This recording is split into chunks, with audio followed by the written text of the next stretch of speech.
আমাদের আজকের প্রতিবেদন। তো দর্শক, আজকে আমরা এক অসহায় মেয়ের গল্প তুলে ধরব, যার নাম হচ্ছে আকলিমা।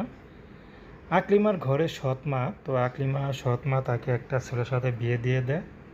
তো আকলিমা ভেবেছিল হয়তো সেখানে ভালো থাকবে, কিন্তু কয়েক বছর সংসার করার পর তাদের একটি সন্তানও হয়। সন্তান হওয়ার পরে আকলিমার স্বামীর অধঃপতন দেখা যায়। আকলিমাকে ঠিকমতো ভালোবাসে না, ঠিকমতো ঘরে বাজার দেয় না, পরে খোঁজ নিয়ে দেখে বাইরে পরকীয়া করে। তবু আকলিমা স্বামীকে বুঝিয়ে থাকতে চেয়েছিল, কিন্তু হঠাৎ করে দেখে আকলিমার স্বামী আকলিমাকে না জানিয়ে আরেকটি বিয়ে করে এবং আকলিমাকে ডিভোর্স দিয়ে দেয়। তো আকলিমা অনেক জোরাজুরি করেছিল, হাতে পায়ে ধরেছিল যে আমি তারপরও তোমারে ভাত খেয়ে যাব, তুমি বিয়ে করো যাই করো, তোমাকে ছেড়ে যাব না। কিন্তু আকলিমার স্বামী আকলিমার মনটা বুঝলো না। তো এখন আকলিমা সৎ মায়ের ঘরে থাকে। সৎ মা খুব কষ্ট দেয়। তো আকলিমা এখন কোথায় যাবে, কার কাছে যাবে?